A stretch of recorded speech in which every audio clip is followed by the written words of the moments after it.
नमस्कार दोस्तों, BSc math YouTube channel में आपका फिर से एक बार स्वागत है। पिछले 20 दिनों से वीडियोस नहीं आ रही हैं, तो वो कोई कारण था, उसके कारण ऐसा हुआ। लेकिन अब से मैं कोशिश कर रहा हूँ कि वीडियो जो है कंटिन्यू हो। तो हम चैप्टर 3 कर रहे थे, सम्मिश्र फलन, सीमा एवं सातत्यता। ठीक है, तो उसका मैंने आपको एक एग्जाम्पल करवा दिया था। उसके बाद के हम एग्जाम्पल को भी कंटिन्यू करेंगे। तो वो 37 नंबर पेज पे हम चलते हैं। वहाँ पे हमने इसमें ये फोर्थ चैप्टर है, थर्ड ये रहा। तो हमने इसका एक एग्जाम्पल किया था। इन दिनों में काफ़ी कमेंट्स भी आए हैं मुझे, मैं उनका रिप्लाई नहीं कर पा रहा था। उसका भी एक रीज़न है, वीडियो शूट ही नहीं हो रही है, तो मैं आपको रिप्लाई कैसे कर सकता हूँ। तो मैं आपके जितने भी कमेंट्स हैं कोशिश करूँगा कि उनका मैं रिप्लाई कर सकूँ। आपने जो सवाल मुझसे पूछे हैं मैं उनको करवा सकूँ, चाहे वो मैंने किए हों या नहीं किए हों। मैं उनको एक बार स्टडी कर लूँगा, अगर होगा तो मैं आपको ज़रूर करवाऊँगा। तो अभी हम एग्जाम्पल नंबर 2 शुरू करते हैं। इम्पोर्टेंट एग्जाम्पल है, प्रदर्शित कीजिए कि limit z tending to z0 z bar over में z विद्यमान नहीं है, एग्जिस्ट ही नहीं करता है, यानी इसकी कोई सीमा नहीं होगी। तो हम इसे शुरू करते हैं। एग्जाम्पल नंबर 2, इसमें जो है z दिया हुआ है, तो ये x और y दोनों के मतलब होगा, x x और y x इन दोनों के नज़रिए से हमें इसे देखना होगा। जब x x के अनुदिश हो, जब x अक्ष के अनुदिश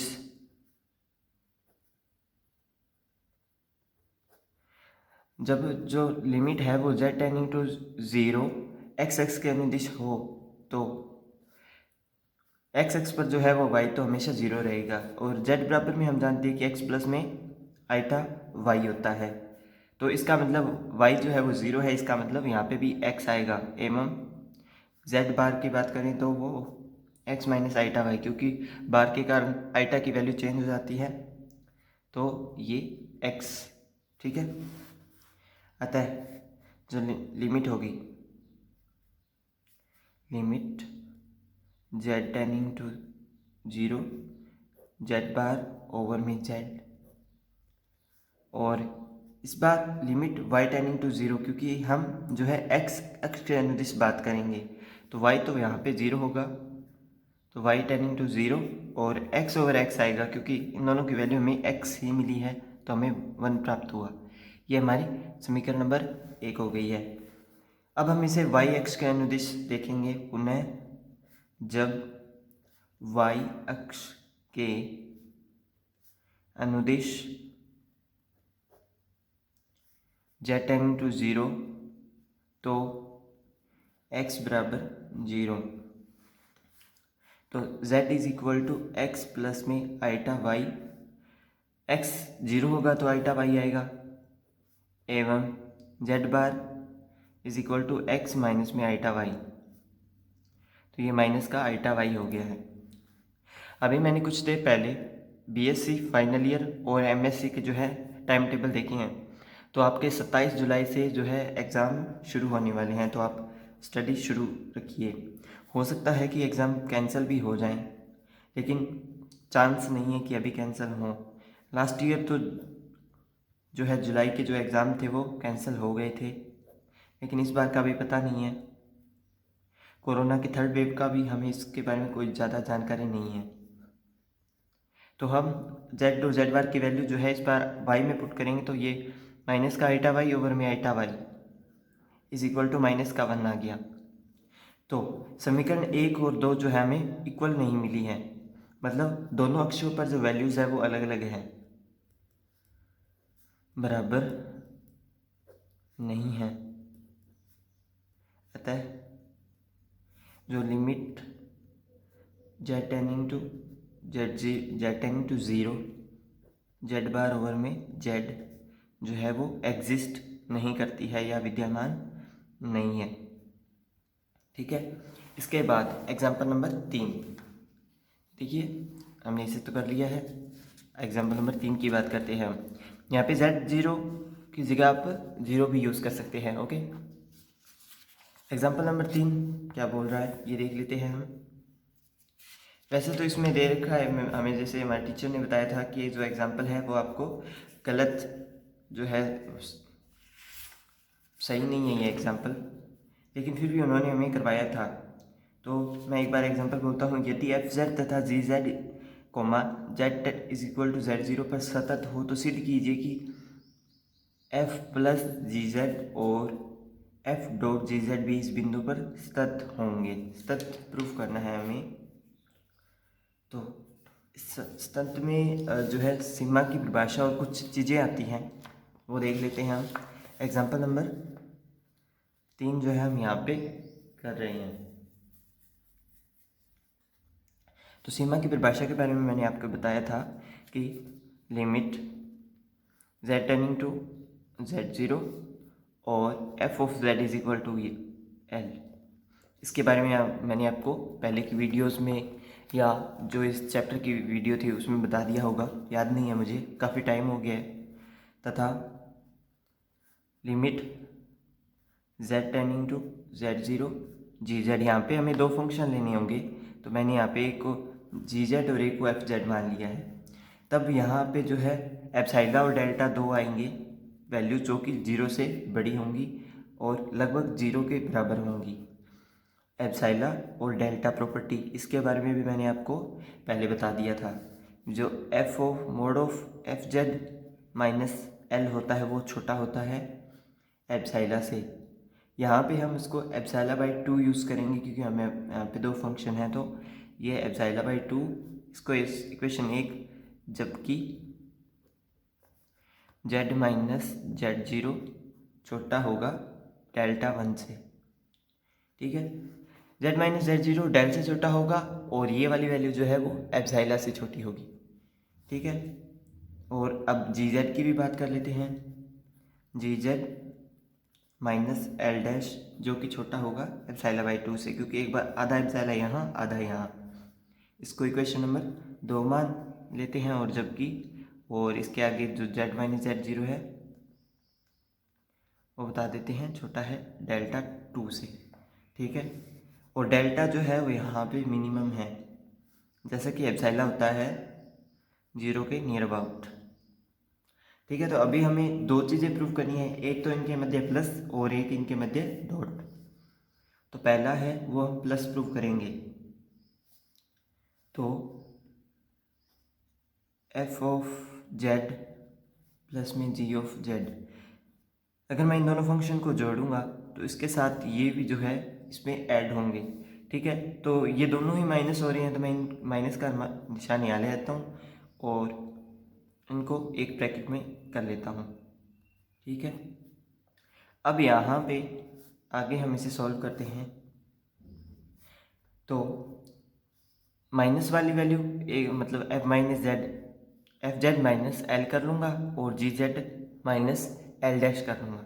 ठीक है, अलग अलग कर लेते हैं हम इन्हें, और जब हम जो मोड है उसे अलग अलग करते हैं तो ये जो वैल्यू है वो इस साइड वाली बड़ी हो जाती है। तो पहले मैं इनको अलग करता हूँ, बाद में मोड को अलग करेंगे। तो f of Z minus l, ये पहला ब्रैकेट हो गया, plus g of Z minus L dash, ये मोड बंद हो गया। अब मोड को अलग अलग करेंगे तो ये साइड बड़ी हो जाएगी, इसके बारे में पहले बता चुका हूँ।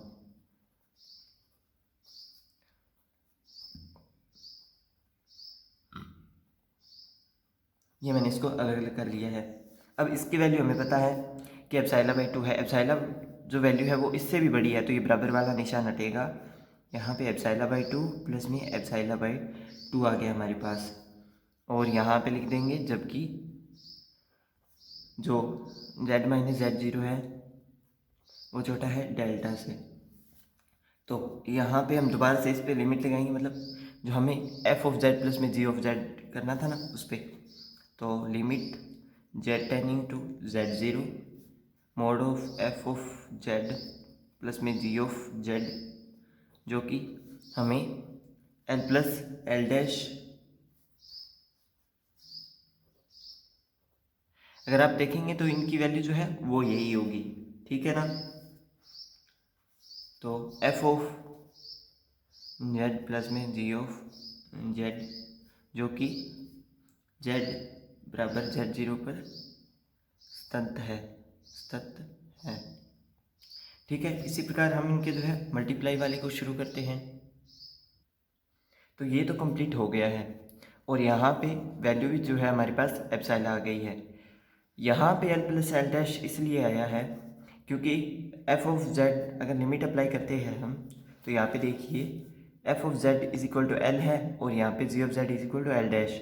जब हमने इन दोनों को यहाँ पे लाकर ऐड कर दिया विद लिमिट, तब जाके ये दोनों आपस में ऐड हो गए। अब हम आगे इसका बी पार्ट करेंगे जिसमें दोनों का मल्टीप्लाई है, उसको हम शुरू करते हैं। तो बी पार्ट जो है इसमें दोनों का मल्टीप्लाई करके उनमें से एल और एल डैश को माइनस कर लेते हैं, ठीक है। मोड में वैल्यू रहेगी, मोड में वैल्यू मैंने डाल दी है और एफ ऑफ जेड और जी ऑफ जेड का मैंने मल्टीप्लाई कर लिया है। इसी प्रकार इनके जो आगे वैल्यू यानी एल और एल डैश है इनका भी मल्टीप्लाई किया, मैंने मोड बंद कर दिया, ठीक है। अब इसमें मैं कुछ वैल्यू जोड़ूंगा और कुछ वैल्यू घटा दूंगा ताकि तब भी जाकर ये सॉल्व होगा। तो इक्वल के साइन के साथ एफ ऑफ जेड और जी ऑफ जेड पढ़ा है। यहाँ पे मैंने F of Z L dash plus किया और F of Z L dash minus किया और माइनस में एल और एल डैश पढ़ा है। तो मैंने घटा दिया और जोड़ दिया, तो इससे कोई फ़र्क नहीं पड़ेगा। अब हम इनके अलग अलग ब्रैकेट बनाएंगे। तो मोड में पड़ी है वैल्यू, पहले पहले मोड में है, बाद में मोड को अलग अलग करेंगे। तो पहले f of z g of Z minus value को अलग अलग करेंगे, तो ये माइनस में एल डैश आएगा यहाँ पे। और एक चीज़ और, यहाँ पे इसके साथ एफ ऑफ जेड भी आएगा क्योंकि मैंने यहाँ पे अभी कॉमन नहीं लिया है एफ जेड को, ठीक है। और प्लस यहाँ पे मैं एल डैश को कॉमन निकाल लेता हूँ। एल डैश को कॉमन निकालूंगा तो मेरे पास F of Z minus L बचेगा, ठीक है। अभी आप इतना देख लीजिए, मैं पेज चेंज कर रहा हूँ। तो हमने ब्रैकेट को अलग अलग कर लिया। अब हम जो मोड है उसको तोड़ते हैं। जब मोड को तोड़ेंगे तो ये वाली साइड जो है वो बड़ी होगी और यहाँ पे एफ ऑफ जेड जो है वो तो बाहर पड़ा ही है, मतलब एफ ऑफ जेड हम इसमें से कॉमन लेंगे और हमारे पास G of Z minus L dash बनेगा, ठीक है। और यहाँ पे प्लस में मॉड एल डैश और ये ब्रैकेट में F of Z minus L. आप इसे सॉल्व करके देखेंगे तो यही बनेगा। बस आगे हमें इसे सॉल्व करना होगा, तो सॉल्व करते हैं। तो एफ ऑफ जेड पड़ा है, G of Z minus L dash की वैल्यू जो है वो एप्सिलॉन बाई 2 होती है, वो मैंने आपको पहले ही बता दिया है, ठीक है ना। हमने वहाँ पे 2 भाग में डिवाइड किया था। प्लस एल डैश पड़ा है और इसकी वैल्यू भी एप्सिलॉन बाई 2। और यहाँ पे हमें डेल्टा बताना ज़रूरी होता है, जबकि जो z माइनस जेड ज़ीरो है वो छोटा है डेल्टा से, ठीक है। अब एप्सिलॉन बाई 2 कॉमन लेते हैं, तो हमारे पास मोड में एफ ऑफ जेड प्लस में एल डैश आ गया। अब इसको भी आगे सॉल्व करने के लिए अब यहाँ पे एक चीज़ जो है वो कि इसको सॉल्व करने के लिए मैं यहाँ पे कुछ वैल्यू ऐड करूँगा और कुछ घटा दूँगा। तो ये वाली वैल्यू बड़ी है क्योंकि इसमें से कुछ जोड़ेंगे और कुछ घटाएंगे तो ये वाली साइड बड़ी हो जाएगी। तो एप्सिलॉन बाई 2 पड़ा है, यहाँ पे मैंने एफ जेड में से एल घटा दिया और ब्रैकेट को भी अलग कर रहा हूँ साथ में ही। एल घटा दिया है मैंने इसमें से और ये एल इसमें जोड़ दिया, वैल्यू हमारी इक्वल हो चुकी है और ये ब्रैकेट बंद। अब ये भी एप्सिलॉन होता है, तो एप्सिलॉन बाई 2, ये एप्सिलॉन बाई 2 प्लस में मोड में एल प्लस में एल डैश। यहाँ पे ये होल मोड है, ठीक है ना। यहाँ पे अलग अलग किया तो ये बड़ी होगी साइड। अब यहाँ पे हमारे पास था इस साइड में कि F of Z dot G of Z A minus में एल एल डैश। तो ये वाली साइड जो है यहाँ पे एप्सिलॉन बाई 2 है, और इसको मैं नया नाम दे देता हूँ डेल्टा 3, चूँकि हमें यहाँ पे बता देती है कि एप्सिलॉन बाई 2 प्लस में एल डैश जो है वो डेल्टा 3 है, ठीक है। और हमें एक एप्सिलॉन भी मानना पड़ेगा कि एप्सिलॉन डॉट डेल्टा 3/2 वह एप्सिलॉन 1 होगा। तो यहाँ पे लिख लेता हूँ f of z g of Z minus l l dash छोटा है एप्सिलॉन 1 से। तब limit z tending to Z0 f of z g of Z is equal to l l dash. अतः जो एफ जेड जी जेड है वो Z बराबर Z0 पर स्थित है। तो ये एग्जाम्पल कंप्लीट हो गया है। इस फॉर्म को हम इसमें भी लिख सकते हैं, मैंने दोनों चीज़ें आपको बताई हुई हैं। आगे के एग्जाम्पल देखते हैं। तो ये एग्जाम्पल नंबर 3 हमने कंप्लीट कर लिया है। एग्जाम्पल 4 5 6 सॉरी यहाँ पे 4 है, 5 6 7 एग्जाम्पल हैं इसमें। तो आज की वीडियो में मैं इतना ही करवाऊँगा। कल वाली वीडियो में हम जो है इसके बाकी बचे हुए एग्जाम्पल को शुरू करेंगे, और जल्द से जल्द जो है इस प्रश्नावली को भी शुरू करेंगे, क्योंकि आपके एग्ज़ाम जो है अभी पास में है।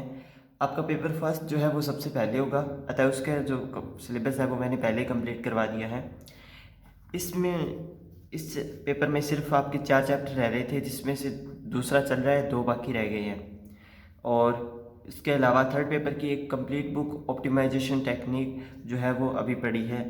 तो हो सकता है आपके एग्ज़ाम पोस्टपोन हो जाए, कुछ टाइम बाद में हो सकता है अभी हो।